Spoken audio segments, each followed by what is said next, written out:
Hello student, Vipin classes exam में आप लोगों का स्वागत है। मैं आज आपको कक्षा 8 की जो गणित है उसका मॉडल पेपर लेके आए हैं कि कैसे वार्षिक परीक्षा में किस प्रकार के क्वेश्चन आ सकते हैं। तो आप उन क्वेश्चनों को अच्छे से तैयार करिएगा और वो तैयार करके ही जाइएगा, तो इसमें बहुत कुछ आपको मिलेगा। तो सबसे पहली बात आती है कि हमारे पास कि माइनस का 5/9 का योग प्रतिलोम लिखिए। तो -5/9 का योग प्रतिलोम क्या होता है? तो पहले तो ये जानेंगे कि योग प्रतिलोम क्या होता है। योग प्रतिलोम बेटा क्या होता है, जब हम किन्हीं दो संख्याओं को जोड़ें और उनका योगफल क्या प्राप्त हो जाए, शून्य प्राप्त हो जाए, तो वे दोनों संख्याएं एक दूसरे के क्या कहलाते हैं, योग प्रतिलोम कहलाते हैं। क्या कहलाते हैं बेटा? योग प्रतिलोम कहलाते हैं। जैसा कि आप सभी लोग जानते होंगे कि योग प्रतिलोम हमारे पास यहाँ पे समझिएगा। तो जैसे आपसे हम कहें 5 का योग प्रतिलोम क्या होता है, तो अभी 5 में ऐसी कौन सी संख्या जोड़ दें, कि इसका योगफल क्या प्राप्त हो जाए, शून्य। तो 5 में -5 जोड़ दीजिएगा। तो यहाँ पे जब हम करेंगे तो प्लस और माइनस क्या हो जाएगा, माइनस का, तो माइनस हो जाएगा, 5 में 5 निकल गया 0। तो 5 का योग प्रतिलोम क्या होगा, -5। अगर हम यही बात उल्टा करके पूछें कि -5 का योग प्रतिलोम क्या होगा, तो +5 हो जाएगा। कितना हो जाएगा बेटा? +5 हो जाएगा। आई बात सबको समझ में? तो इनका योग प्रतिलोम आपको पता हो गया होगा, ठीक है। जैसे हम आपसे पूछे -2/3 का योग प्रतिलोम क्या होगा, तो -2/3 का योग प्रतिलोम क्या होगा, माइनस है तो प्लस का 2/3 बता दीजिएगा। बात आ रही समझ में? जैसे -5/9, जैसे हमने आपसे पूछा है कि यहाँ पे ध्यान दीजिएगा, यहाँ पे आपसे हमने पूछा है कि -5/9 का योग प्रतिलोम क्या होगा, तो -5/9 का योग प्रतिलोम 5/9 हो जाएगा। कितना हो जाएगा बेटा? 5/9 हो जाएगा। तो ये आपका आंसर हो जाएगा, यही आपका बेटा आंसर। अगर विकल्प में आए तो 5/9 में हम टिक लगा देंगे। उसके बाद कहता है तो 961 का वर्गमूल क्या होता है, 961 का वर्गमूल क्या होता है। तो आप सभी लोगों को हमने वर्गमूल आपको पढ़ाया है। जैसे 961 लिखा है तो 961 लिख लेंगे और लिखने के बाद इसका वर्गमूल निकालेंगे। मान लीजिएगा बहुत बच्चों को नहीं पता है, तो पीछे से 2 का जोड़ा बना देंगे, तो 9 बच गया। ऐसा कोई वर्ग बताइए जो 9 से ज़्यादा ना जा पाए, वो क्या है, 3, क्योंकि 3 का वर्ग 9 होता है। तो यहाँ पे हो जाएगा 3 तिका 9 हो जाएगा। 9 में 9 गया, कुछ नहीं, क्या उतारेंगे, 6 और 1, तो 3 3 कितना हो जाएगा, 6। इनको यहाँ पे जोड़ लिया जाता है। अब एक संख्या मूंद लीजिएगा, 6 का पहाड़ा पढ़िए, 6 से आगे जाने पर कै बार जाएगा, एक बार। तो 6 का नम 6 एक बार जाएगा, तो 1 लिख लीजिएगा। 1 एक नम 1 हो जाएगा और 1 का 6 से गुणा करेंगे, 6 का नम 6 आ जाएगा। तो इसका यह वर्गमूल कितना निकल के आया हमारे पास, 31। तो यानी 961 का वर्गमूल बेटा क्या निकल के आया, 31। ये हो जाएगा आपका दूसरा आंसर हो जाएगा।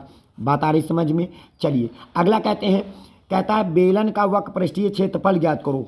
बेलन का वक्र पृष्ठीय क्षेत्रफल का सूत्र बताइए। तो बेलन का वक्र पृष्ठीय सूत्र क्या होता है, आप सभी लोगों को पता होगा। इसका बेलन का 2πr होता है। क्या होता है? 2πr होता है। जहां आर हमारी पास क्या है, बेलन की त्रिज्या है। आर क्या होती है, त्रिज्या है, और यच बेलन की ऊंचाई है। एच ऊंचाई है, किसकी ऊंचाई, बेलन की ऊंचाई। बात आ रही समझ में? ये सभी को आपको ध्यान देना होगा। बात आ रही, सबको समझ में आ रहा है? चलिए उसके बाद आता है कि 130 अंश का संपूरक कोण क्या होता है। मतलब संपूरक कोण क्या होता है, ध्यान दीजिएगा सभी बच्चे। संपूरक कोण हमारे पास क्या होता है, जैसे 130 में यदि 2 कोणों को आपस में जोड़ा जाए, दोनों कोणों का योगफल क्या प्राप्त हो जाए, 180 अंश हो जाए, तो वे दोनों कोणे एक दूसरे के संपूरक कोण कहलाते हैं। जैसे पहला कोण हमारे पास दिया है, दूसरा कोण हमारे पास पता नहीं, वही दूसरा कोण ही इसका संपूरक होगा। लेकिन दोनों कोणों का जो योग होना चाहिए वो कितना होना चाहिए, 180 अंश होना चाहिए। कितना होना चाहिए, 180 अंश। तो ये 130 प्लस में था, उधर जाएगा माइनस में, तो यहाँ पे बराबर कितना हो जाएगा, 180 माइनस का 130 हो जाएगा। तो हमारे पास दूसरा कोण निकल गया, 180 में 30 कोण निकाल देंगे तो कितना आ जाएगा, 50। तो 130 अंश का संपूरक कोण क्या होगा, 50 अंश। 130 अंश का संपूरक कोण क्या होगा बेटा, 50 अंश। और 50 अंश का संपूरक कोण क्या होगा, 130 अंश। क्योंकि इन दोनों को आपस में जोड़ा जाएगा तो तभी इन दोनों कोणों का योगफल कितना प्राप्त होगा, 180। यदि 2 कोणों को आपस में जोड़ा जाता है तो दोनों कोणों का योगफल कितना होना चाहिए, 180 अंश होना चाहिए। तो वे दोनों कोणे एक दूसरे के क्या कहलाते हैं, एक दूसरे के संपूरक कोण कहलाते हैं। क्या कहलाते हैं, संपूरक कोण कहलाते हैं। ध्यान देना। तो यहाँ पे 130 का संपूरक कोण क्या होगा, 50 अंश। तो यहाँ पे हम लिखेंगे 50 डिग्री। तो यही हो जाएगा बेटा आपका आंसर हो जाएगा। ठीक है, अगर विकल्प में आए तो इन पर टिक लगा दीजिएगा।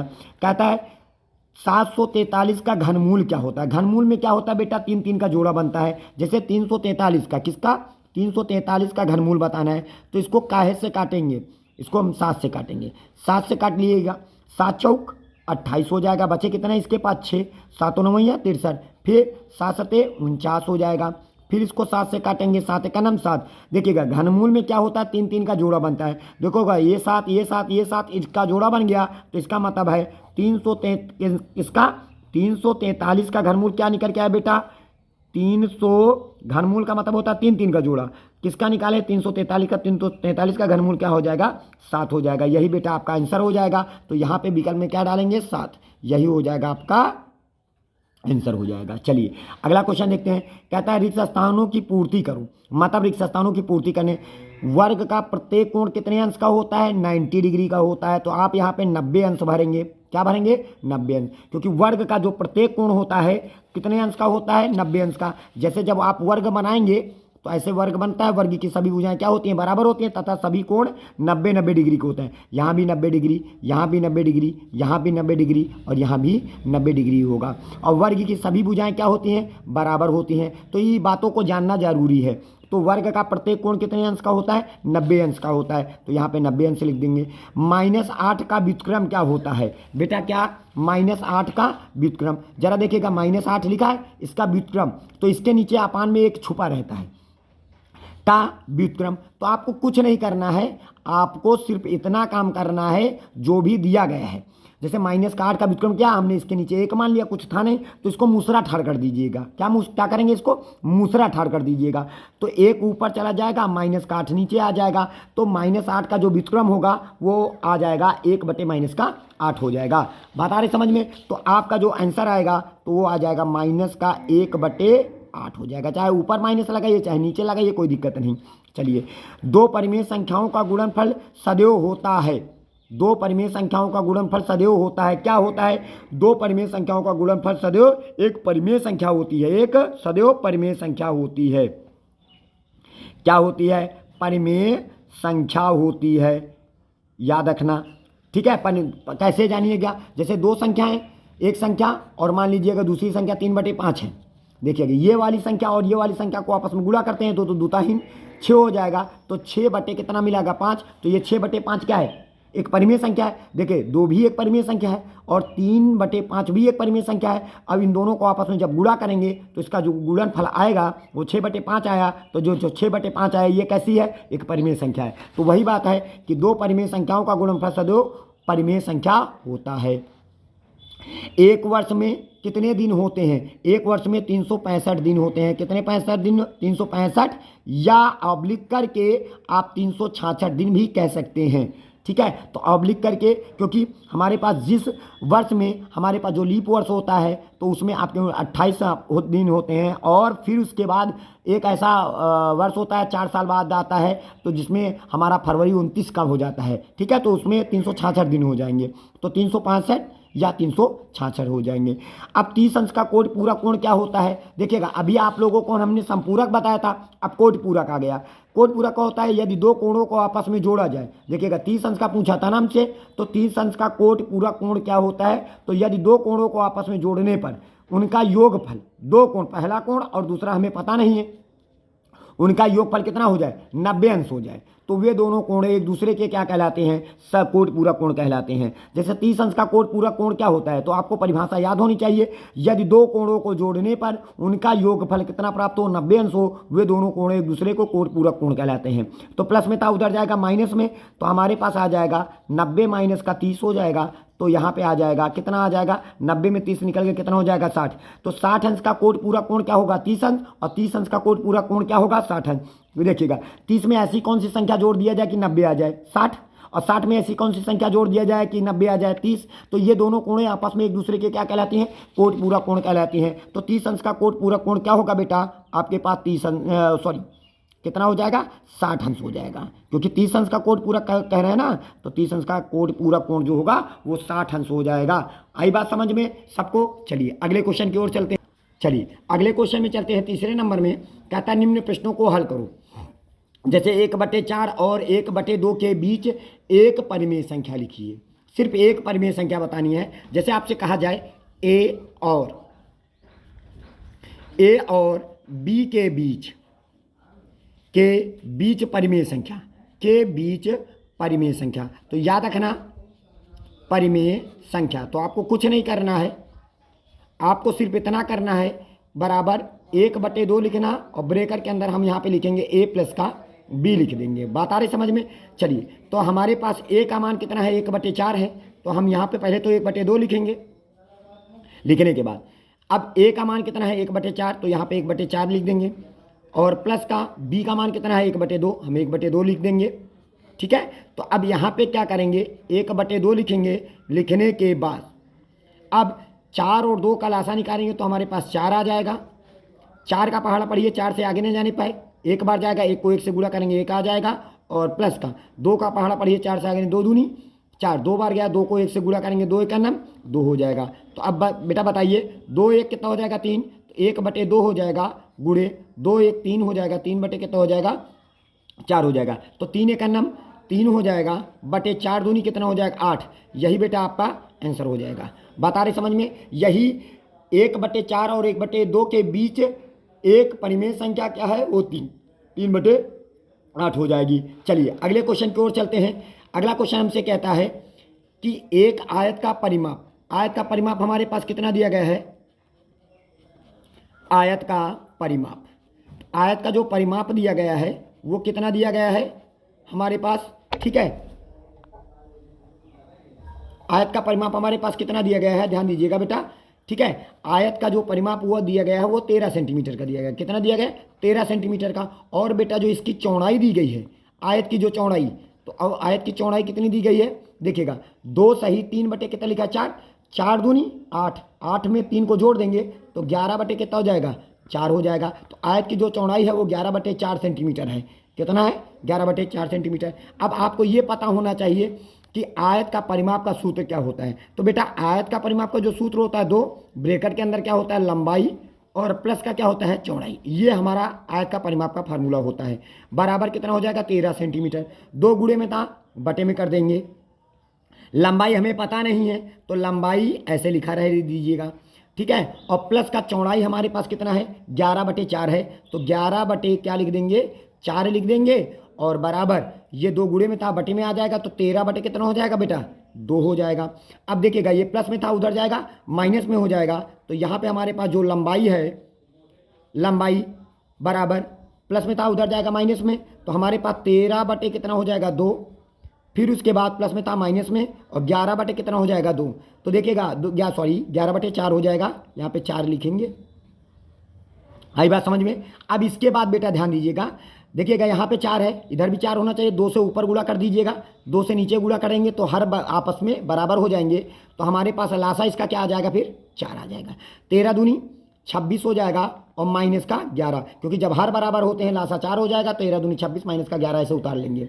तो बेटा हमारे पास जो लंबाई आ जाएगी, तो वो लंबाई हमारे पास कितनी आएगी बेटा, लंबाई वो आ जाएगी 26 में 11 निकल गया 15, 15 बटे कितना हो जाएगा, 4 का सेंटीमीटर। तो आयत की जो लंबाई निकल आई 15/4 सेंटीमीटर। लेकिन हमें और क्या ज्ञात करना है, हमें आयत का क्षेत्रफल भी ज्ञात करना है। तो आपको पता होना चाहिए आयत का क्षेत्रफल का सूत्र क्या होता है। आयत का क्षेत्रफल का सूत्र जो होता है,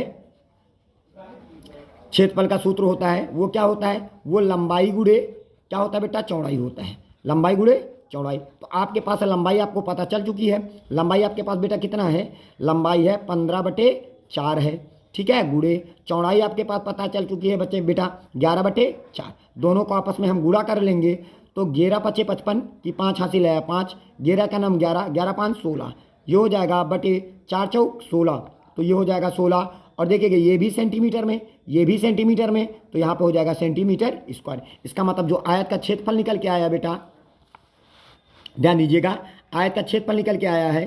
तो आयत का क्षेत्रफल कितना निकल के आया है, आयत का क्षेत्रफल तो हमारे पास आ गया बेटा, कितना आ गया है, बराबर तो 165/16 सेंटीमीटर स्क्वायर। यही आपका बेटा आंसर हो जाएगा। बात आ रही समझ में? ये हो जाएगा आपका आंसर। उम्मीद है आप सबको समझ में आ गया होगा। चलते हैं अगले क्वेश्चन में। चलिए अब इसके बाद चलते हैं अगले क्वेश्चन में। चलते हैं बेटा। अगला क्वेश्चन कहता है यक्स का मान ज्ञात कीजिए। देखिएगा ए बी सी डी एक क्या है, एक चतुर्भुज है। और हम जानते हैं ए बी सी डी क्या है, यहाँ पे लिखेंगे ए बी सी डी एक चतुर्भुज है। एक क्या है बेटा, एक चतुर्भुज है।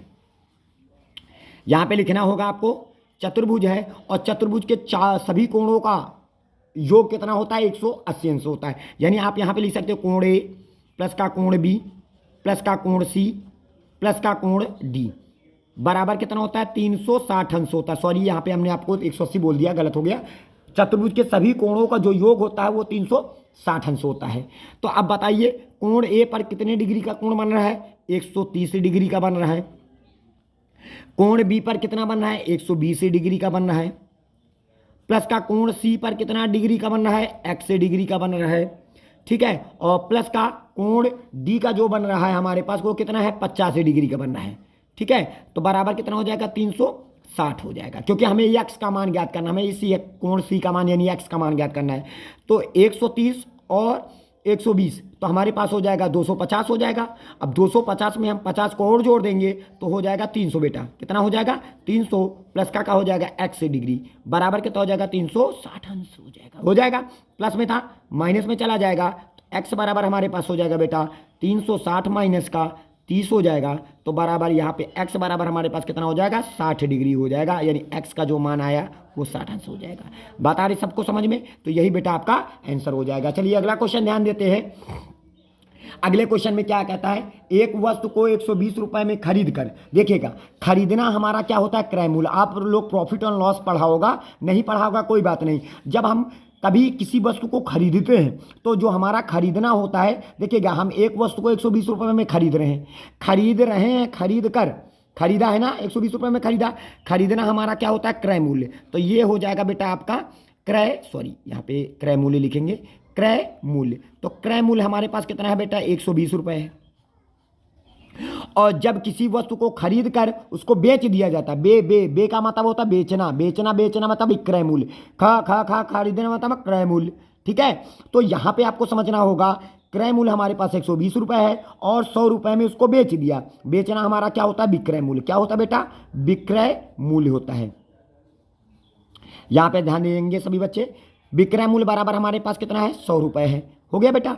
अब इसके बाद आपको क्या बताना है, किसको हानि प्रतिशत बतानी है। वे देखिए बेटा, उसने ज़्यादा रुपए में खरीद कर किसी वस्तु को कम रुपए में बेच दिया तो इसका मतलब उसको हानि हो रहा है। तो सबसे पहले हम हानि निकालेंगे। तो हानि बराबर सूत्र क्या होता है, क्रय मूल्य माइनस का विक्रय मूल्य। क्रय मूल्य माइनस का क्या होता है बेटा, विक्रय मूल्य। ये याद रखना, विक्रय मूल्य।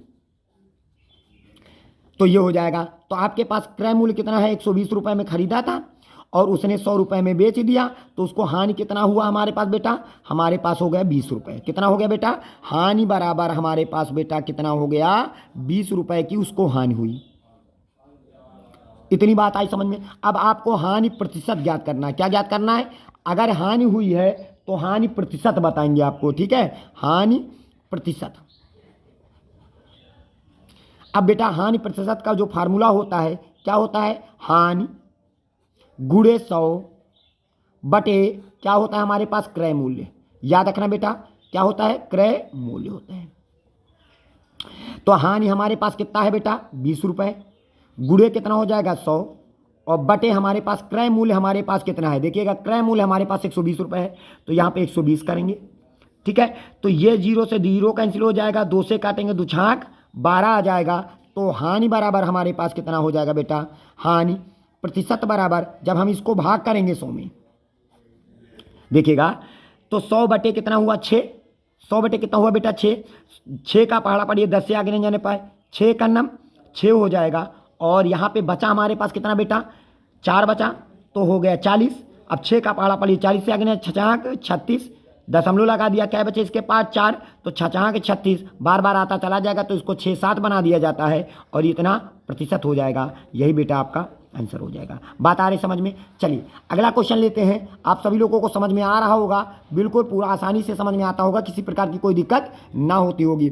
एक समकोण त्रिभुज है। देखिएगा समकोण त्रिभुज क्या होता है, जिसका एक कोण 90 अंश का होता है। ठीक है, वह कोण जिसका एक कोण 90 अंश का होता है उसे समकोण त्रिभुज कहा जाता है। जैसे ये हमारा समकोण त्रिभुज है, इसका नामकरण लिख लेते हैं ए बी सी। समकोण के सामने वाली भुजा कर्ण होती है, ये हमारा कर्ण है, और ये जो पड़ी है इसको बोला जाता है आधार, और इसको बोला जाता है लंब। क्या बोला जाता है बेटा? लंब। लंब या कह सकते हैं या ऊंचाई भी कह सकते हैं। बात आ रही समझ में? ये हो गया। अब ये बताइएगा, कहता है समकोण त्रिभुज का आधार, यानी समकोण त्रिभुज का आधार हमारे पास कितना दिया गया बेटा? आधार बराबर 5 सेंटीमीटर का दिया गया है, और ऊंचाई बेटा कितना दिया गया है? ऊंचाई आपके पास दिया गया है 12 सेंटीमीटर का। कितना दिया गया बेटा? 12 सेंटीमीटर का दिया गया है। और आपसे कहता है समकोण त्रिभुज का क्षेत्रफल बताइए, तो आपको फार्मूला पता होना चाहिए समकोण त्रिभुज का क्षेत्रफल। तो समकोण त्रिभुज का जो क्षेत्रफल होता है, सूत्र क्या होता है? 1/2 आधार गुणे ऊंचाई, आधार गुणे ऊंचाई, 1/2 आधार गुणे ऊंचाई, ये होता है हमारा फार्मूला। ठीक है, तो ये हो जाएगा। तो हमारे पास आ जाइए बेटा, 1/2 लिखेंगे। आधार का मान हमारे पास कितना है? 5 है। ऊंचाई कितनी है हमारे पास? 12 है। अब देखिएगा सेंटीमीटर गुणे सेंटीमीटर बराबर क्या हो जाएगा? सेंटीमीटर स्क्वायर आएगा। तो 2 से काटेंगे, 2 छाक 12 आ जाएगा, तो 6 पंचे 30, तो ये हो जाएगा 30 और हो जाएगा सेंटीमीटर स्क्वायर। यही बेटा आपका आंसर हो जाएगा, और यही हो जाएगा समकोण त्रिभुज का क्षेत्रफल हो जाएगा। बात आ रही समझ में? चलिए अगले क्वेश्चन की ओर ध्यान देते हैं। अगला क्वेश्चन क्या कहता है? चलिए ध्यान दीजिएगा, अगला क्वेश्चन चौथा नंबर बेटा, सभी प्रश्न को हल करना है। तो कहता है राहुल और रोहन, 2 लड़के हैं, एक राहुल है एक रोहन है, कि आयु का अनुपात, उनकी आयु पता नहीं है, उनकी आयु का अनुपात बता रहा है। आयु का अनुपात का मतलब क्या होता है बेटा? समझना सभी बच्चे। जैसे मान लीजिए रोहन की आयु, राहुल की आयु 15 साल है, और रोहन की आयु मान लीजिएगा 21 साल है, तो ये उनकी ओरिजिनल आयु है। लेकिन अगर इन दोनों का उभयनिष्ठ क्या मतलब कॉमन क्या है या मासा क्या है? 3 है ना। 3 के पारे में 15 आता, 3 के पारे में 21 आता। अगर हम 3 से काट लेंगे, 3 पचे 15 और 3 सते 21, तो ये राहुल और रोहन की आयु का अनुपात हो गया। ये राहुल और रोहन की आयु है, और ये राहुल और रोहन की आयु का अनुपात है। बात आ रही समझ में? लेकिन हमें ये नहीं पता, जैसे हमने इसको 3 से काट लिया, इसको भी 3 से काट लिया, लेकिन पता नहीं क्या इसको जरूरी क्या है 3 से काटा होगा, किसी और नंबर से काटा होगा, हो सकता है 5 से काटा होगा, तो राहुल की आयु होगी 25 और इसकी होगी 35, तो हमें पता नहीं। तो याद रखना, जब भी कोई भी अनुपात दिया जाए तो आपको क्या करना हो, उसके साथ कोई चर राशि मान लेंगे। यानी चर राशि का मतलब होता है बेटा, ध्यान दीजिएगा, कि मान लेंगे कि माना राहुल की वर्तमान आयु, कौन सा आयु बेटा? वर्तमान आयु। तो हमारे पास कितना है बेटा? वर्तमान आयु बराबर अनुपात क्या है? 5 है, तो इसको 5x कर देंगे। ठीक है, और रोहन की वर्तमान आयु क्या हो जाएगी बेटा? रोहन की वर्तमान आयु बराबर कितना हो जाएगा बेटा? 7x हो जाएगा। हो गया। चलिए फिर उसके बाद कहता है 4 वर्ष बाद। कितने वर्ष बाद? 4 वर्ष बाद। बेटा ध्यान दीजिएगा, 4 वर्ष बाद, 4 वर्ष बाद। तो चलिए 4 वर्ष बाद करते हैं। तो 4 वर्ष बाद रोहन की आयु, राहुल की आयु पहले कर लेते हैं, राहुल की आयु। तो 4 वर्ष बाद राहुल की आयु कितनी हो जाएगी बेटा?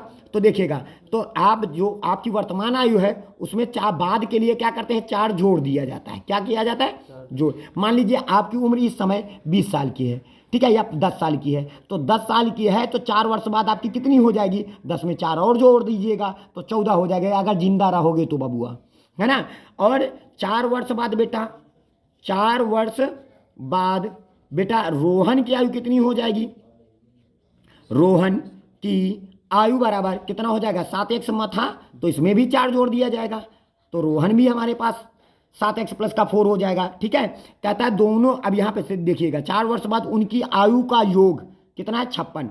तो 4 वर्ष बाद उनकी आयु का योग, 4 वर्ष बाद उनकी आयु का योग, आयु का बेटा क्या? योग। तो आयु का जो योग है वो कितना है आपके पास बेटा? कितना है? 56। तो देखिएगा 4 वर्ष बाद राहुल की आयु कितनी थी हमारे पास? 5x प्लस का कितना था?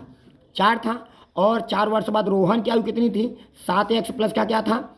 4 था। दोनों को आपस में जोड़ देंगे तो उन दोनों की आयु का जो योग होगा वो कितना आ जाएगा? 56। बात आ रही समझ में? ठीक है। अब देखिएगा बीच में प्लस लगा है, कोई दिक्कत नहीं। तो 7x और 5x कितना हो जाएगा, 7 5 12x हो जाएगा। और प्लस का 4 और 4 कितना हो जाएगा, 8 हो जाएगा, बराबर कितना हो जाएगा 56। तो यहाँ पे प्लस में था, उधर जाएगा माइनस में, ध्यान देंगे सभी बच्चे। तो 12x से लिखेंगे, और यहाँ पे प्लस में था, उधर जाएगा माइनस में। तो 56 माइनस का क्या हो जाएगा बेटा, 8 हो जाएगा। आई बात सबको समझ में। तो अब यहाँ पे हमारे पास हो जाएगा 12x बराबर 56 में हम 8 को घटाएंगे, तो हमारे पास यहाँ से बुझा लिया, 16 16 में 8 निकल गया 8, यहाँ बचा कितना 4, तो ये हो जाएगा 4। तो 12 से काटेंगे, 12 का नाम 12 बचौक 48। तो आपके पास x बराबर कितना आ गया, 4। आई बात समझ में इतना बेटा। अब देखिएगा x बराबर हमारे पास 4 आ गया। तो अब देखिएगा राहुल और किसकी वर्तमान आयु बतानी थी, राहुल की वर्तमान आयु तथा रोहन की वर्तमान आयु बताना था। अब x बराबर हमारे पास 4 मिल गया। तो अब बताइए राहुल की वर्तमान आयु, राहुल की वर्तमान आयु, तो राहुल की वर्तमान आयु हमने क्या माना था उस समय, वर्तमान आयु बराबर 5x माना था ना बेटा। ये देखिएगा 5x दिखाई पड़ा है 5x। तो अब यहाँ पे उस समय x का मान नहीं पता था, तो 5 गुणे कितना कर देंगे 4, x की जगह पर क्या रख देंगे 4। तो हमारे पास कितना हो जाएगा 20 वर्ष, कितना हो जाएगा 20 वर्ष। तो यानी आई बात समझ में। और उसके बाद रोहन की वर्तमान आयु बराबर क्या माना था हमने, 7x माना था ना बेटा। देखिएगा 7x, ठीक है। तो अब यहाँ पे रखेंगे 7 गुणे कितना कर देंगे 4, तो 7 चौक कितना हो जाएगा 28, तो 28 वर्ष हो जाएगा। इतनी बात सभी बच्चों को समझ में आ गई। चलिए सबको समझ में आ रहा है ना बेटा, वेरी गुड, बहुत अच्छा, बहुत सुंदर, अच्छे से लिखना, अच्छा सा नंबर पाओगे। ठीक है, चलिए अगले क्वेश्चन की ओर चलते हैं। अगला क्वेश्चन हमारे पास फैक्टर करना है, गुणनखंड करना है। तो सभी बच्चों को गुणनखंड आता होगा, जिन बच्चों को गुणनखंड नहीं आता है कोई बात नहीं है, हम आपको बताएंगे। तो ध्यान दीजिएगा, 2x² प्लस का 9x माइनस का 5 का गुणनखंड करिए। पहले इस 5 को हम 2 से गुणा करेंगे, 5 दूनी 10 आ जाएगा। 10 के ऐसा फैक्टर करो कि घटाने पर 9 आ जाए। तो आपको पता है कि 10 का नाम 10 होता है, अगर 10 में 1 को घटा देंगे तो कितना आ जाएगा 9। तो यहाँ पे 9 वो लिखने का तरीका क्या है, 10 माइनस का 1। तो यहाँ पे लिखेंगे 2x² प्लस का 9 की जगह पर हम लिखेंगे 10 माइनस का 1 लिखा जाएगा इंटू x माइनस का क्या हो जाएगा 5, ये हो गया। अब यहाँ पे लिखेंगे 2x² प्लस अंदर जाएगा x, तो 10x हो जाएगा, माइनस का x हो जाएगा, माइनस का क्या हो जाएगा 5 हो जाएगा।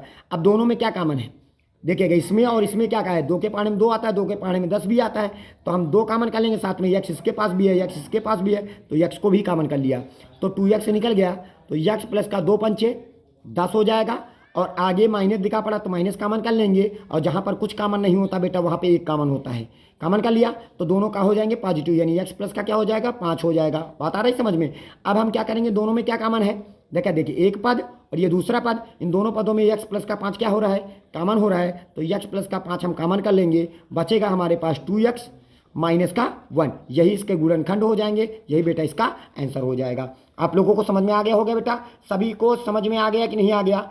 चलिए इसको नोट करते जाएंगे, और किसी भी प्रकार की कोई दिक्कत परेशानी नहीं होनी चाहिए। अगर कोई परेशानी हो तो आप कमेंट के माध्यम से आप हमें बता सकते हैं, तो उन सभी क्वेश्चनों का सही और जो भी दिक्कत परेशानी है उनका हम आपको आसानी से समझा देंगे। ठीक है, चलते हैं अगले क्वेश्चन में। अगला क्वेश्चन क्या कहता है हमसे, चलिए बेटा अगले क्वेश्चन की ओर चलते हैं। अगला क्वेश्चन क्या कहता है, 7x माइनस का 5y बराबर 6 दिया गया है, x y बराबर 9 दिया गया है। तो आपसे कहता है 343x³ माइनस का 125y³ का मान ज्ञात कीजिए। बहुत ही आसान क्वेश्चन है। तो सबसे पहले आपको क्या करना होगा, आप क्वेश्चन को उतारेंगे, 7x माइनस का 5y बराबर क्या हो जाएगा 6। ठीक है, देखिएगा यहाँ पे क्यूब लिखा है, तो इसका मतलब दोनों पक्षों का क्या करना पड़ेगा, घन। यहाँ पे लिखिएगा दोनों पक्षों का घन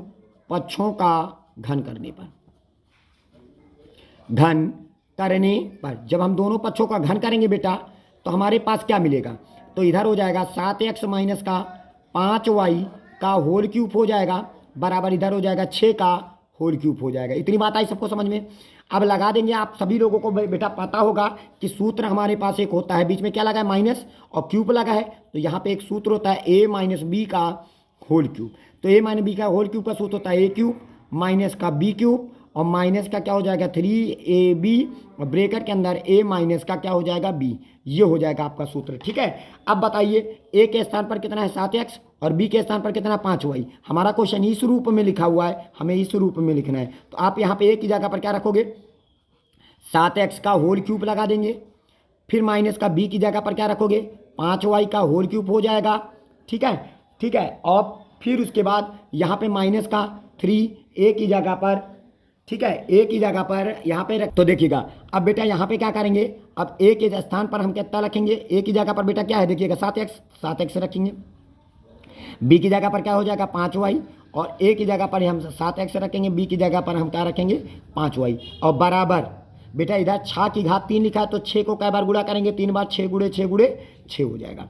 तो देखिएगा 7 की घात 3 का मतलब क्या होता है, 7 को 3 बार गुणा करिएगा, 7 गुणे 7 गुणे 7, तो हमारे पास 7 7 49, 49 को 7 से गुणा करेंगे 343 हो जाएगा। कितना हो जाएगा बेटा 343, और साथ में एक्स क्यूब भी हो जाएगा।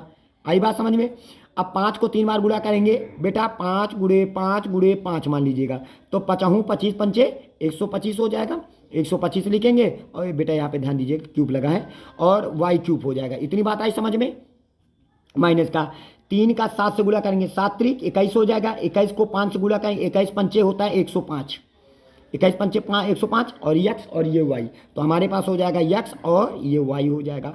और ब्रैकेट के अंदर लिखेंगे 7x माइनस का 5y, ठीक है, और बराबर यहाँ पर हो जाएगा 36, 36 को 6 से गुणा करेंगे 216 आ जाएगा। इतनी बात सभी बच्चों को समझ में आ गई। अब यहाँ पे लिखा जाएगा 343 लिखेंगे, एक्स क्यूब लिख दिया जाएगा, माइनस का 125 लिखा जाएगा, वाई क्यूब लिख दिया जाएगा, और माइनस का 105 लिखा जाएगा एक्स वाई के स्थान पर। ये देखिएगा एक्स वाई लिखा है ना, तो एक्स वाई का मान हमारे पास कितना दिए गए हैं 9, तो एक्स वाई को हटा देंगे यहाँ से, और इसकी जगह पर क्या रख देंगे 9 गुणे, और 7x माइनस का 5y दिखाई पड़ रहा है, और देखिएगा 7x माइनस का 5y बराबर क्या है 6, तो हम 7x माइनस का 5y को हटा देंगे, इसकी जगह पर हम रख देंगे 6 रख देंगे। ठीक है, बराबर कितना हो जाएगा 216 हो जाएगा। तो यहाँ पे हो जाएगा 343 हो जाएगा, एक्स क्यूब माइनस का 125, और क्या हो जाएगा बेटा वाई क्यूब हो जाएगा। फिर उसके बाद यहाँ पे हम क्या करेंगे गुणा करेंगे, तो अब गुणा करिएगा, चलिए गुणा करते हैं। तो देखिएगा हम यहाँ पे आपको रफली कार्य बताते हैं गुणा करके। नछाक 54 हो जाएगा, नछाक 54, तो 105 गुणे कितना हो जाएगा 54 करेंगे, 105 गुणे कितना हो जाएगा बेटा 54, तो 4 पंचे 20 की शून्य हासिल है 2, 4 0 0 हासिल 2, 4 1 9 4, तो ये हो जाएगा गुणे कितना 5 से गुणा करिए, 5 25 की 5 हासिल है 2, 5 0 0 हासिल 2, 5 1 9 5। अब इसको जोड़ लेंगे 0 5 2 7 हो जाएगा, 4 2 6 हो जाएगा, और यहाँ पे 5 हो जाएगा। तो आपके पास कितना आया बेटा 5670 आ गया, बराबर कितना हो जाएगा 216 आ जाएगा। तो यहाँ पे हो जाएगा 343 हो जाएगा, एक्स क्यूब लिख दिया जाएगा। ठीक है, दिखाई पड़ा है सभी बच्चों को। चलिए वेरी गुड, बहुत अच्छा सुंदर, आप सभी लोगों को समझ में आ रहा है, बड़ी खुशी प्रसन्नता होती है कि आप सभी बच्चों को समझ में आ रहा है। ठीक है, तो आप पूरा वीडियो अंत तक देखिएगा, सारा सिस्टम आपको समझ में आएगा। माइनस का 125 लिखा जाएगा, और यहाँ पे वाई क्यूब लिखा जाएगा माइनस का। अब देखिएगा ये माइनस में था, उधर जाएगा प्लस में हो जाएगा, तो यहाँ पे क्या हो जाएगा बराबर का सिंबल, तो 216 पहले से था, और ये माइनस में था, उधर जाएगा प्लस में, 5600 कितना हो जाएगा 70। अब इसके बाद यहाँ पे हो जाएगा 343 लिख दिया जाएगा, एक्स क्यूब लिख दिया जाएगा, माइनस का 125, और वाई क्यूब लिख दिया जाएगा, और बराबर हमारे पास कितना हो जाएगा 6, और 0 क्या हो जाएगा 6 जोड़ेंगे इसको, 7 और 1 कितना हो जाएगा 8 हो जाएगा, और 6 2 कितना हो जाएगा 8 हो जाएगा, और यहाँ पे उतार लेंगे 5। ठीक है, तो देखिएगा हमारे पास 343 एक्स क्यूब माइनस का 125 वाई क्यूब बराबर 5886 आ गया। ठीक है, तो बेटा इसी का तो मान हमें ज्ञात करना था, तो ये बेटा हमारे पास क्या हो जाएगा, ये हमारा आंसर हो जाएगा, और यही हो जाएगा आपका आंसर। आई बात सबको समझ में। चलिए बहुत अच्छा, सबको समझ में आया। चलते हैं अगले क्वेश्चन में। चलिए हेलो बेटा, तो ये क्वेश्चन आप सब लोगों को समझ में आ गया होगा। चलिए अगला क्वेश्चन जो हमारे पास है इसको ध्यान से देखते हैं, बहुत ही आसान क्वेश्चन है। देखिएगा एक वृत्त है, एक वृत्त की त्रिज्या कितना है हमारे पास 14 सेंटीमीटर। मान लीजिएगा यह आपके पास कोई वृत्त है, ठीक है, और ये वृत्त का केंद्र है, आप लोगों को पता होगा, और ये वृत्त की क्या है त्रिज्या, और ये वृत्त की त्रिज्या कितनी है 14 सेंटीमीटर का है। तो सबसे पहले यहाँ पे लिखेंगे वृत्त की त्रिज्या, वृत्त की त्रिज्या हमारे पास कितना है बेटा, वृत्त की त्रिज्या आपके पास यानी आर बराबर, वृत्त की त्रिज्या को कैसे डिनोट करते हैं आर से, आर बराबर कितना है हमारे पास 14 सेंटीमीटर का। क्लियर, ये हो गया। अब हमसे कहता है वृत्त का क्षेत्रफल ज्ञात कीजिए। तो इसके लिए बेटा आप सभी लोगों को सूत्र पता होना चाहिए। तो वृत्त का क्षेत्रफल, तो वृत्त का क्षेत्रफल का सूत्र होता है वृत्त का क्षेत्रफल। तो वृत्त का जो क्षेत्रफल का सूत्र होता है बेटा पाई आर स्क्वायर होता है। क्या होता है बेटा? पाई आर स्क्वायर। ये वृत्त का क्षेत्रफल का सूत्र होता है। और बेटा पाई का जो मान होता है वो 22/7 होता है, गुणे आर का मान हमारे पास कितना है 14, तो 14 का स्क्वायर कर देंगे बेटा। समझ में आया? तो अब यहाँ पे समझना, तो यहाँ पे हो जाएगा 22 कितना हो जाएगा 7 हो जाएगा, गुणे 14 का स्क्वायर का मतलब 14 को कई बार गुणा करेंगे 2 बार, तो 14 गुणे कितना हो जाएगा 14, तो 7 का नाम 7, 7 दूनी 14 हो जाएगा। ठीक है, अब इनको हम मल्टीप्लाई करेंगे बेटा, तो 14 दूनी 28, तो 28 गुणे कितना हो जाएगा 22, तो ये हो जाएगा। बात आई समझ में? 22 को 8 से गुणा करेंगे, 22 8 176 की 6 हासिल आया 17, 22 8 176 की 6 हासिल आया 17, और 22 दूना 44, और 44 और 17 कितना होता है 61 हो जाएगा। देखिएगा, और साथ में क्षेत्रफल जो होता है वो सेंटीमीटर में, क्यों? क्योंकि सेंटीमीटर जब यहाँ पे किया था सेंटीमीटर गुणे सेंटीमीटर, तो सेंटीमीटर स्क्वायर नहीं हो जाएगा, तो यहाँ पे हो जाएगा 6 सेंटीमीटर स्क्वायर। इसके बाद बेटा आपको क्या ज्ञात करना है? उसकी परिधि बतानी है। किसकी परिधि? वृत्त की परिधि। वृत्त की परिधि। तो वृत्त की परिधि का जो फार्मूला होता है बेटा 2πr होता है। कितना होता है बेटा? 2πr हो गया बेटा। अब देखिएगा 2 लिख लिया हमने। पाई का मान बेटा आपको पता है 22 कितना होता है 7 होता है, और गुणे बेटा आर का मान आपके पास कितना है 14 है। आर का मान कितना है बेटा 14 है, तो 7 का नाम 7, 7 दूनी 14 हो जाएगा ये, और 14 जो काहे में है सेंटीमीटर में, बाकी इन दोनों के मात्रक तो होते नहीं है, तो हमारे पास हो जाएगा 22 दूना 44, और 44 को 2 से गुणा करेंगे 44 दूना 88, तो हमारे पास जो आंसर आ जाएगा यानी वृत्त की जो परिधि आएगी वो 88 सेंटीमीटर हो जाएगा। यही बेटा आपका क्या हो जाएगा? यही आपका आंसर हो जाएगा। बात आ रही समझ में? एक आपका आंसर ये हुआ, तो दूसरा आंसर ये हो गया। बात आ रही समझ में? चलते हैं अगले क्वेश्चन में। अगले क्वेश्चन में ध्यान देते हैं। चलिए अगला क्वेश्चन बेटा ध्यान देते हैं। कहता है 42, 56, 25, 76 का वर्गमूल ज्ञात करो। मतलब इस संख्या का आपको वर्गमूल ज्ञात करना है। बेटा ध्यान से देखिएगा, बहुत बच्चों ने अभी तक वर्गमूल नहीं पढ़ा है। जिन बच्चों ने अभी तक वर्गमूल नहीं पढ़ा है, तो आज चलिए आप लोगों को हम वर्गमूल सिखाते हैं। तो सबसे पहले आप इन संख्याओं को उतार लेंगे। 42, 56, 25 और 76 उतारने के बाद आप ऐसा सिंबल लगाएंगे, हो जाएगा। पीछे से 2-2 अंकों का जोड़ा, वर्गमूल का मतलब होता है 2-2 का जोड़ा। तो पीछे से 2 अंकों का जोड़ा, फिर 2 अंकों का जोड़ा, फिर 2 अंकों का जोड़ा, फिर देखिएगा ये जोड़ा बन गया। ऐसा कोई वर्ग बताइए जो 42 से ज़्यादा ना जाए। ऐसा कोई देखिएगा, जैसे आप लोग जानते हो कि 1 का वर्ग 1 होता है, 2 का वर्ग कितना होता है 4 होता है, 3 का वर्ग कितना होता है बेटा 9 होता है, 4 का वर्ग कितना होता है बेटा 16 होता है, 5 का वर्ग कितना होता है बेटा 25 होता है, और 6 का वर्ग कितना होता है 36 होता है। लेकिन बेटा 7 का जो वर्ग होता है वो 49, ज़्यादा हो जाएगा हमारे लिए, 42 से ज़्यादा हो जाएगा। तो कौन सा चलेगा? 6। तो यहाँ पे 6 यहाँ पे लिखा जाएगा बेटा, 6 यहाँ पे लिखा जाएगा, ध्यान दीजिएगा बेटा, है ना। और 6 यहाँ पे 3 जगह लिखा जाएगा, और इसको लिख लेंगे 6 6 का 36, यहाँ पे गुणा कर लेंगे। तो यहाँ से उधार लिया 12, 12 में 6 निकल गया, कितना हो जाएगा 6, और यहाँ बचा 3, 3 में 3 गया, कुछ नहीं। और इधर इन संख्याओं को जोड़ लेंगे 6 6 12। थोड़ी सा स्थान यहाँ पे छोड़ दिया जाएगा क्योंकि अगली संख्या लिखने के लिए। इतनी बात आ गई। अब हम क्या उतारेंगे? 5 अगला जोड़ा उतार लेते हैं, पूरा मियाँ बीबी को उतार लेंगे। ठीक है, इन दोनों को आपस में उतार लेंगे। चलिए उतार लिया। अब एक संख्या मूंद लीजिए। अब 12 का पहाड़ा पढ़िए, 65 से आगे नहीं जाने पाए। 12 पंचे 60, क्या बार गया? 5 बार। तो यहाँ 5 लिखेंगे, यहाँ पे 5 लिखेंगे, यहाँ पे 5 लिखेंगे। लिखने के बाद 25 की 5 हासिल आया 2, 5 दूनी 10, 10 2 12 की 2 हासिल आया 1, और 5 का नाम 5 और 1 हासिल आया था 6। इतनी बात आगे हो गई।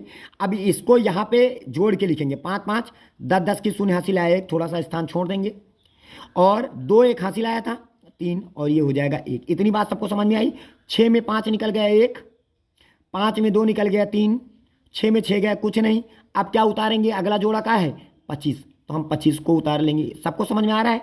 तो यहाँ पे हमारे पास क्या आ जाएगा? इधर क्या करिए, 2 संख्या मूंद लीजिएगा, इधर 1 संख्या मूंदेंगे। मान लीजिएगा 130 का तो पहाड़ा आता नहीं, तो इधर जब 2 संख्या मूंदेंगे तो फिर इधर कितना मूंदेंगे? 1 संख्या मूंद लेंगे। बात आ रही समझ में?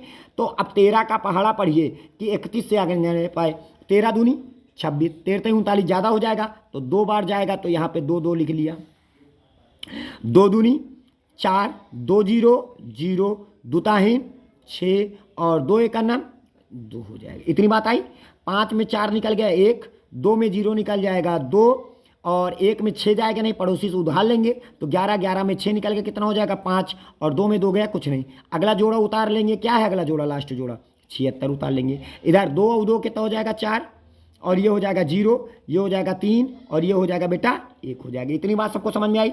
अब देखिएगा, मान लीजिए कि 1304 का पहाड़ा हमें नहीं आता है तो आप इधर से क्या करिएगा, 3 संख्या मूंद लीजिएगा और इधर से 2 संख्या मूंद लेंगे। अब 13 का पहाड़ा पढ़िए कि 52 से आगे नहीं जाने पाए। 13 चौको 52, कै बार गया 4 बार, तो 4 बार गया तो 1 4 यहाँ पे लिखा जाएगा और 1 4 यहाँ पे लिखा जाएगा, 1 4 यहाँ पे लिखा जाएगा। लिख लिया।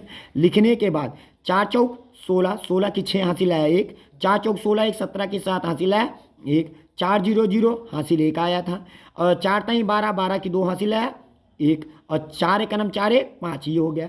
6 में 6 गया कुछ नहीं, 7 में 7 गया कुछ नहीं, 1 में 1 गया कुछ नहीं, 2 में 2 गया कुछ नहीं, 5 में 5 गया कुछ नहीं। तो आपने अभी देखा, आपने इस संख्या का जो वर्गमूल निकाला है किसका, 42, ये वर्गमूल का सिंबल है बेटा, किसका सिंबल है, वर्गमूल का।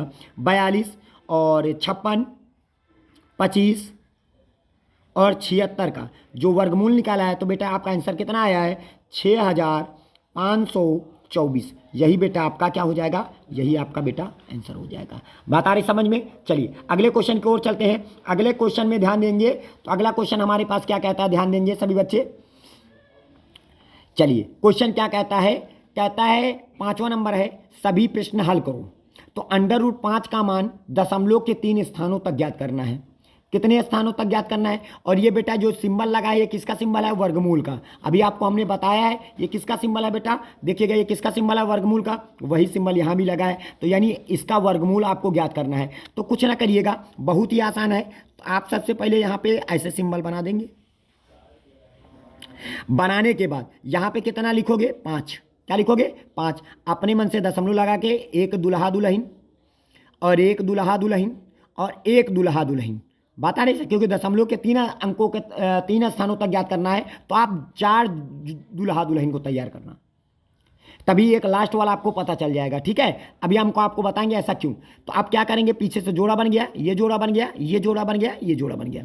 ऐसा कोई वर्ग बताओ जो 5 से ज़्यादा ना जा पाए। अभी हमने बताया है कि देखिएगा 2 का स्क्वायर कितना होता है 4, 3 का स्क्वायर तो 9 ज़्यादा हो जाएगा, तो यहाँ पे 2 का स्क्वायर कितना हो जाएगा 4। अब यहाँ पे आ जाइए सभी बच्चे, ध्यान देंगे। तो यहाँ पे क्या बार जाएगा 2, यहाँ भी 2 लिखा जाएगा, यहाँ भी 2 लिखा जाएगा। 2 दूनी 4 हो जाएगा, 5 में 4 निकल गया कितना हो जाएगा 1 और 2 कितना हो जाएगा 4, ये हो जाएगा। बात आई, इन दोनों को जोड़ लेते हैं।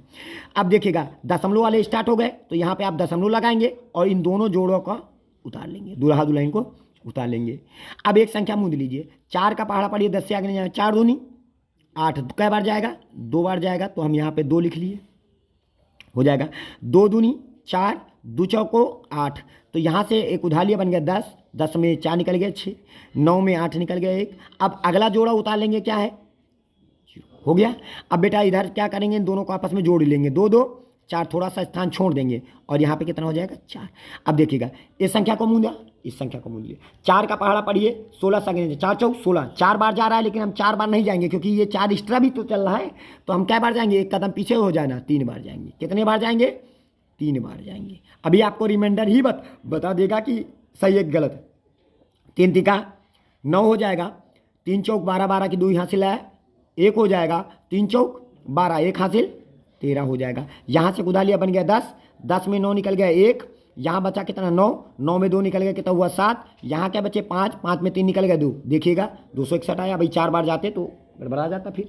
ठीक है, तो 1 में 1 गया कुछ नहीं। अब अगला जोड़ा उतार लेंगे, देखिएगा ये उतार चुके हैं, ये उतार चुके हैं, तो अगला जोड़ा कौन सा बचा, ये उतार लेंगे। 3 3 कितना हो जाएगा बेटा 6 हो जाएगा, ये 4 हो जाएगा और ये 4 हो जाएगा। तो इधर से 3 संख्याएं को मूंदेंगे तो इधर से क्या मूंदेंगे 2। अब 4 का पहाड़ा पढ़िए कि 27 से आगे नहीं जाने पाए, 4 छंग 24, क्या बार जा रहा है 6 बार। तो हम यहाँ पे देखेंगे 6 बार जाता है कि नहीं। देखिएगा हम मान लीजिएगा 6 बार चले गए, 4 छंग 24, 4 छंग 24 ऐसे चले गए।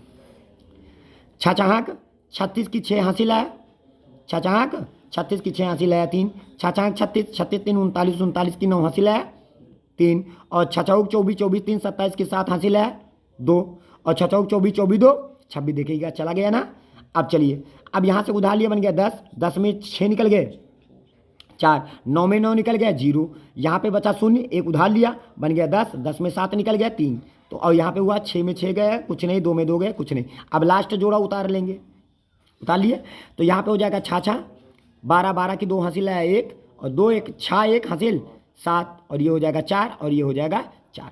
इधर से 3 संख्या मूंद लेंगे, तो इधर से क्या मूंदेंगे 2 संख्याएं। अब 44 का पहाड़ा पढ़िए, 30 से आगे नहीं जाने पाए, खुद 44 ज़्यादा है तो कै बार जाएगा 0 बार, कै बार जाएगा 0 बार।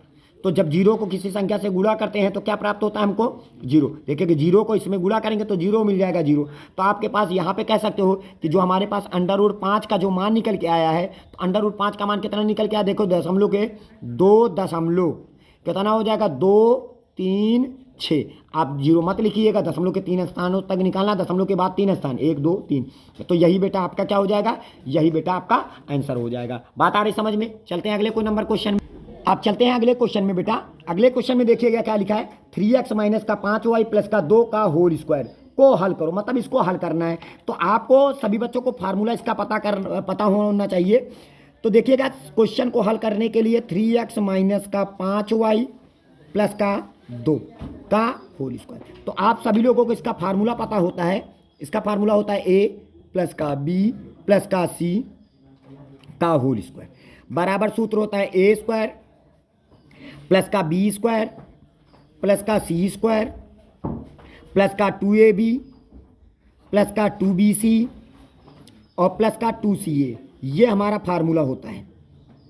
ठीक है, अब देखिएगा जहाँ जहाँ पर आप ध्यान दीजिएगा, जहाँ a दिखाई पड़े वहाँ पर a की जगह पर क्या रखोगे 3x रख देना बेटा, और बेटा जहाँ पर b दिखाई पड़े b के स्थान पर हम माइनस का 5y लिखेंगे, b की जगह पर माइनस का 5y लिखेंगे, और c की जगह पर हम देखिएगा चिन्ह सहित, क्योंकि यहाँ पे प्लस लगा है वहाँ पे माइनस लगा है, तो b का मान है माइनस का 5y, तो b की जगह माइनस का 5y, और c की जगह पर बेटा क्या रखेंगे 2। चलिए अब देखते हैं, हमारा क्वेश्चन इस रूप में लिखा हुआ है, हमें इस रूप में इसको सॉल्व करना है, यानी प्रसार रूप में इसको करना है। तो आपको क्या करना है, a के स्थान पर हम रखेंगे 3x का होल स्क्वायर प्लस b के स्थान पर हम क्या रखेंगे माइनस का 5y का होल स्क्वायर, और प्लस का c के स्थान पर 2 का होल स्क्वायर हो जाएगा, प्लस का 2 लिखेंगे, और a के स्थान पर हम लिखेंगे 3x और b की जगह पर हम रखेंगे माइनस का 5y। फिर उसके बाद प्लस लगा देंगे, देखिएगा 2ab हो गया है। अब प्लस का 2b की जगह पर माइनस का 5y और c की जगह पर क्या रखेंगे 2, प्लस का 2bc हो गया है, देखिएगा 2bc हो गया है, प्लस का 2c की जगह पर 2 और a की जगह पर क्या रखेंगे 3x, देखिएगा a की जगह पर क्या रखना है 3x। अब देखिएगा यहाँ पे जो हमारा प्राप्त होगा वही हमारा क्या हो जाएगा बेटा आंसर हो जाएगा। बात आ रही समझ में। चलिए अब देखिएगा 3 का स्क्वायर कितना होता है 9, तो यहाँ पे बेटा हो जाएगा 9x स्क्वायर हो जाएगा। ठीक है, 3 का स्क्वायर 9 और x स्क्वायर हो जाएगा, प्लस का माइनस 5 का स्क्वायर प्लस हो जाएगा, माइनस का स्क्वायर प्लस हो जाएगा, और 5 का स्क्वायर कितना हो जाएगा 25, तो माइनस का यहाँ पे 25 y स्क्वायर हो जाएगा। ठीक है, प्लस का 2 का स्क्वायर कितना हो जाएगा 4, तो यहाँ पे हम 4 लिख लेंगे। तो यहाँ पे देखिएगा ये माइनस का और ये प्लस का, प्लस माइनस माइनस पहले, दुताहीन 6 को 5 गुणा करें 6 पंचे 30 हो जाएगा, बचेगा का x और y। फिर उसके बाद यहाँ पे आ जाइए माइनस का, ये प्लस का, प्लस माइनस माइनस हो जाएगा, 2 पंचे 10, 10 को 2 से गुणा करेंगे 10 दूनी 20 हो जाएगा, क्या बचा y। फिर उसके बाद 2 दूनी 4, 4 तई 12, तो ये हो जाएगा 12, बचेगा क्या x, ये हो जाएगा बेटा, यही आपका क्या हो जाएगा बेटा, यही आपका आंसर हो जाएगा। आपको समझ में आ गया। चलिए इसके बाद अगले क्वेश्चन की ओर चलते हैं। अगला क्वेश्चन क्या कहता है, ध्यान से देखेंगे बेटा, देखिएगा कहता है 148 151 और 153 145 143 152 155 इनकी माध्यिकाएं ज्ञात करना है। तो माध्यिका ज्ञात करने के सबसे पहले इन संख्याओं को किस क्रम में लिखा जाएगा, अवरोही क्रम में या तो आरोही क्रम में लिख लीजिएगा। ठीक है, अवरोही का मतलब होता है बड़े से छोटे क्रम में जाना है, और आरोही का मतलब होता है छोटे से बड़े के क्रम में जाना है। तो सबसे पहले इसको लिखेंगे आरोही क्रम में लिखने पर, आरोही क्रम में लिखने पर पहले सभी बच्चे क्वेश्चन को लिखेंगे, आरोही क्रम में लिखने पर लिखेंगे। तो आरोही क्रम में अब देखिए, देखिएगा इसमें सबसे छोटा क्या है हमारे पास, सबसे छोटा आपके पास 143 है। कितना है बेटा? 143। तो सबसे पहले हम 143 को लिखेंगे। 143 से बड़ा हमारे पास क्या है? 145 है, तो हम 145 को लिख लेंगे। ठीक है, और 145 से बड़ा हमारे पास क्या है? ध्यान दीजिएगा 148 है, तो हम 148 को लिख देंगे। ठीक है, और 148 से बड़ा 151 है, तो हम 151 को लिख लेंगे। 151 से बड़ा हमारे पास क्या है? 152 है, फिर उसके बाद 153 है। 152 153 हो जाएगा, और फिर उसके बाद 155 लिख लेंगे। इसके बाद लिखने के बाद इनको गिनेंगे, 1 2 3 4 5 6 7। हमारे पास n बराबर कितना है? 7 है, जो कि एक क्या है? एक विषम संख्या है। जब विषम संख्या होती है, विषम संख्या है क्या है? एक विषम संख्या है, तो माध्यिका का फार्मूला हो जाएगा। तो माध्यिका निकालने का जो फार्मूला बनेगा बेटा, तो माध्यिका बराबर विषम के लिए है बेटा ये, अगर सम होता तो उसके लिए अलग फार्मूला होता है। माध्यिका बराबर n प्लस का 1/2 वां पद। ये बात आपको याद रखना बेटा, फार्मूले याद होना बहुत ही जरूरी है। ठीक है, तो ये हो जाएगा। अब बताइए हमारे पास n का मान कितना है? 7, तो यहाँ पे लिखेंगे 7 प्लस का 1 बटे कितना हो जाएगा? 2। ठीक है, ये हो जाएगा 2। अब यहाँ पे क्या हो जाएगा? वां पद, ये हो जाएगा। इतनी बात आई। 7 1 8, यहाँ पे समझिएगा 7 1 8, 8 बटे कितना हो जाएगा? 2 वां पद। हो गया? समझ में आ रहा है सभी बच्चों को? चलिए, तो इसको 2 से काटेंगे, 2 चौको 8, इसका मतलब हमारे पास चौथा पद। अब बताइए जब हमने अवरोही क्रम में लिखा था, तो हमारे पास जो चौथा पद निकला था, तो वो चौथा पद है क्या? जरा गिन के देखिएगा, जो चौथा पद होगा वही आपका माध्यिका हो जाएगा। तो देखिएगा 1 2 3 4, चौथा पद कितना है? 151, तो यही बेटा आपका माध्यिका हो जाएगी। यानी माध्यिका कितना हो जाएगा बेटा? 151 हो जाएगा। यही बेटा आपका आंसर हो जाएगा। चलिए अगले क्वेश्चन की ओर चलते हैं। अगले क्वेश्चन में हमारे पास क्या कहता है, ध्यान दीजिएगा। कहता है 13, 14, 10, 12, 11। ठीक है, 12, 11, ठीक है, तो ये हमारे पास दिया गया है 13, 10, 13, 14, 10, 12, 11, 12, 13, 20, 18, 12, 10, 12 का बहुलक ज्ञात कीजिए। देखिएगा इनमें कौन सी संख्या सबसे ज़्यादा बार आई है? तो देखिएगा 12 सबसे ज़्यादा बार आया है। देखिएगा 12 के 13 कितनी बार आया है? 1 बार आया है। 14 कितनी बार है? 1 बार आया है। 10 कितनी बार आया है? 2 बार आया है। 12 देखिए 1 2 3 4 बार आ रहा है। और 11 कितनी बार आया है हमारे पास? वो भी 1 बार आया है। लेकिन 12 4 बार आया है। 13 के बार आया है? 2 बार आया है, वो गिन चुके हैं हम। ठीक है, 20 का बार है? 1 बार आया है। यानी सबसे ज़्यादा बारंबार, सबसे ज़्यादा बार कौन रिपीट किया गया है? 12। तो हमारे पास बहुलक क्या मिलेगा आपका? सिर्फ आप लिख लीजिएगा 12 की बारंबारता, ऐसे लिखेंगे 12 की बारंबारता सबसे अधिक, सबसे अधिक यानी अधिक कितनी बार है? सबसे अधिक यानी 4 बार है। कितनी बार है? 4 बार है, 4 बार है। अतः बहुलक बराबर आपके पास क्या हो जाएगा बेटा? बहुलक बराबर क्या आ जाएगा? 12 नहीं, 12 आ जाएगा। 12 4 बार है, सबसे ज़्यादा बार कौन है? 12 है। कितनी बार है? 4 बार है, तो बहुलक आपका क्या आएगा? 12। यही बेटा आपका आंसर हो जाएगा। बात आ रही समझ में? चलिए अगले क्वेश्चन की ओर चलते हैं। अगला क्वेश्चन आज का लास्ट क्वेश्चन है। ये सभी क्वेश्चन आपको समझ में आते होंगे। वीडियो को स्टॉप करके अच्छे से समझ करके आप कॉपी में नोट कर लीजिएगा और 1 2 4 बार प्रैक्टिस कर लीजिएगा। ठीक है, चलते हैं अगले। देखिएगा अगला क्वेश्चन है हमारे पास, वह संख्या ज्ञात करो जिसमें उस संख्या तथा उसके व्युत्क्रम का योग 50/7 है। देखिएगा सबसे पहले आप क्या करोगे? माना वह संख्या बराबर, माना वह संख्या बराबर क्या है? आपको संख्या पता है? बिल्कुल नहीं पता, हमें भी नहीं पता, आपको भी नहीं पता है, लेकिन सबको गणित में सब चीज़ पता होता है, और वो है हमारा x। तो कहता है वह संख्या ज्ञात करो, तो वह संख्या बराबर क्या हो गया? x। अब कहता है उस संख्या तथा संख्या का व्युत्क्रम। देखिएगा प्रश्नानुसार, प्रश्न के अनुसार, प्रश्नानुसार का मतलब होता है प्रश्न के अनुसार। देखिए क्या कहता है? उस संख्या, संख्या लिख दिया, तथा उसके व्युत्क्रम, देखिए संख्या का व्युत्क्रम क्या होता है, इसके नीचे एक मान लीजिएगा, व्युत्क्रम इसको मूसरा ठाड़ कर दीजिएगा, इसके नीचे क्या बेटा एक है, जैसे देखिएगा यक्स है, यक्स के नीचे एक माना जाता है। अब इसको व्युत्क्रम का मतलब होता है इसको मूसरा ठाड़ कर दीजिएगा, मूसरा ठाड़ करेंगे तो एक ऊपर चला जाएगा, यक्स नीचे आ जाएगा, फिर दोनों का क्या करेंगे योग। देखो संख्या तथा संख्या का व्युत्क्रम का योग, योग का मतलब प्लस, बराबर कितना प्राप्त होता है 50 बटे बेटा 7, बराबर कितना आ जा रहा है 50/7। सावन का महीना चल रहा है, नहीं चल रहा है कोई बात नहीं, पतझड़ चल रहा है, तो झूला झूला लेते हैं इनको झूला झूलाएंगे तो यक्स जाएगा, यक्स से गुणा होगा तो बेटा यक्स स्क्वायर हो जाएगा, प्लस का 1 बटे कितना हो जाएगा एक्स, बराबर कितना हो जाएगा 50/7 हो जाएगा। अब 7 जाएगा इससे गुणा होगा और यक्स जाएगा 50 से गुणा हो जाएगा, 7 जाएगा इसके पास 7x स्क्वायर हो जाएगा, ठीक है, प्लस का 7 का नम 7 हो जाएगा, बराबर 50 जाएगा एक्स के पास तो 50x हो जाएगा। इतनी बात सबको समझ में आई। अब देखिएगा 50 प्लस में था, इधर उठ के जाएगा माइनस में, तो हमारे पास हो जाएगा 7x स्क्वायर, प्लस में था माइनस का 50x हो जाएगा और प्लस का क्या हो जाएगा 7, बराबर क्या हो जाएगा 0। ये एक द्विघात समीकरण है। बात आ रही समझ में सभी बच्चों को? चलिए वेरी गुड, सबको समझ में आ रहा है। अब हम क्या करेंगे, इसको द्विघात समीकरण, इसको फैक्टर करेंगे।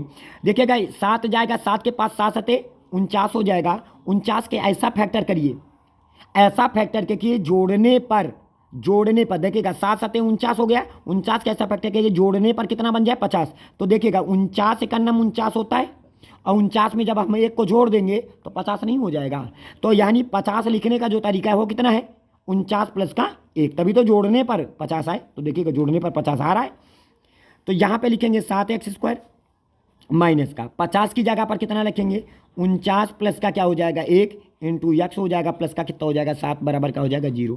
तो हमारे पास हो जाएगा 7x स्क्वायर हो जाएगा, अंदर जाएगा ये माइनस अंदर जाएगा, दोनों का माइनस कर देंगे, इधर दोनों के पास से यक्स मल्टीप्लाई कर देंगे, तो हमारे पास हो जाएगा 49x हो जाएगा, माइनस अंदर गया तो यक्स का नाम यक्स हो जाएगा, प्लस का 7, बराबर क्या हो जाएगा 0। अब दोनों में क्या कॉमन है, देखिएगा 7 के पहाड़े में 7 आता है और देखिएगा बेटा 7 के पहाड़े में 7 आता है, 7 के पहाड़े में 49 भी आता है, इसका मतलब 7 क्या है कॉमन है, 7 में यक्स भी क्या हो रहा है कॉमन हो रहा है, तो 7x को कॉमन कर लिया, तो 7 निकल गया, एक यक्स निकल गया, लेकिन एक यक्स तो बच गया माइनस का, 7 का पहाड़ा पड़े 49 से आगे 7 सते 49, आगे देखिएगा माइनस लगा है तो माइनस को कॉमन कर लेंगे। इन दोनों में कोई संख्या कॉमन नहीं हो रही है तो बेटा जहाँ पर कुछ कॉमन नहीं होता वहाँ पे एक कॉमन होता है, कॉमन कर लीजिएगा। जैसे ही माइनस को कॉमन किया तो ये माइनस में था प्लस में बन जाएगा और यक्स लिख लेंगे, प्लस में था माइनस का बन जाएगा और बराबर क्या हो जाएगा बेटा 0 हो जाएगा।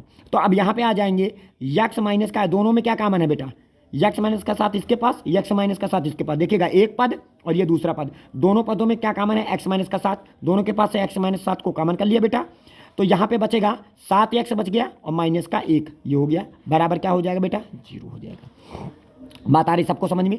चलिए एक बार करेंगे, इस डिब्बे को पकड़ के बराबर 0 दिखाएंगे, यानी x माइनस का 7 बराबर क्या हो जाएगा बेटा 0, और इधर हो जाएगा बेटा या 7x माइनस का 1 बराबर क्या हो जाएगा 0, ये हो जाएगा, ये माइनस में था उधर जाएगा प्लस में, तो x बराबर कितना हो जाएगा 7, और ये माइनस में था उधर जाएगा प्लस में, तो यहाँ पे हो जाएगा 7x बराबर कितना हो जाएगा 1, गुणे में था यक्स ने लात मारा सर से भर से नीचे आ गए, तो यक्स बराबर 1 बटे कितना हो जाएगा 7, यानी संख्या क्या हो सकती है यक्स बराबर क्या मान निकल चुका है, यक्स बराबर 7 या 1 बटे 7। देखिएगा हो सकता है यक्स का मान 1 बटे 7 हो, संख्या का व्युत्क्रम करेंगे तो 7 तभी तो आएगा। देखिएगा संख्या क्या है हमारे पास, देखिएगा वो वेरीफाई करते हैं, संख्या हमारे पास अगर हम 7 मानते हैं तो 7 का व्युत्क्रम क्या होगा 1 बटे 7, और दोनों को आपस में जोड़ेंगे 7 7 49 1 50, 50 बटे कितना हो जाएगा बेटा 7। यही तो बात कह रहा था कि भैया दोनों का योग कितना आ रहा है 50 बटे 7, देखिएगा आ गया।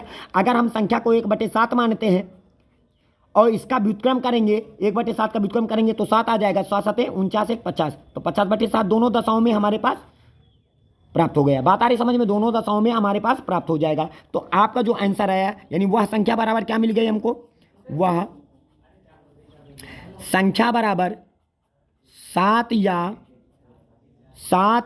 1 बटे 7 ये हो जाएगा। बात आ रही समझ में, यही बेटा आपका आंसर हो जाएगा, यही आपका आंसर हो गया। इस तरह आपको ये पूरा सिलेबस आपको तैयार हुआ होगा। जितने भी सवाल हम आप लोगों को बताए होंगे, उम्मीद है आपको सारे सवाल पूरे आसान तरीके से समझ में आया होगा, किसी भी प्रकार की कोई दिक्कत नहीं हुई होगी। अगर किसी भी प्रकार की कोई दिक्कत है तो आप वीडियो को एक बार फिर से स्क्रिप्ट करके देख ले सकते हैं और उसको अच्छे से समझने की कोशिश करिएगा, तो आपको वीडियो पूरा समझ में आएगा। इसी के साथ जो भी बच्चे हमारे साथ नए जुड़े हुए हैं, प्लीज़ हमारे चैनल को सब्सक्राइब करें और लाइक करें, बेल आइकन का बटन दबाएं, ताकि हमारे छोटे मोटे बच्चे जो भी हैं उनको क्लास कंटिन्यू मिल सके। इसी के साथ मैं आपसे अलविदा लेना चाहता हूँ। जय हिंद, जय भारत।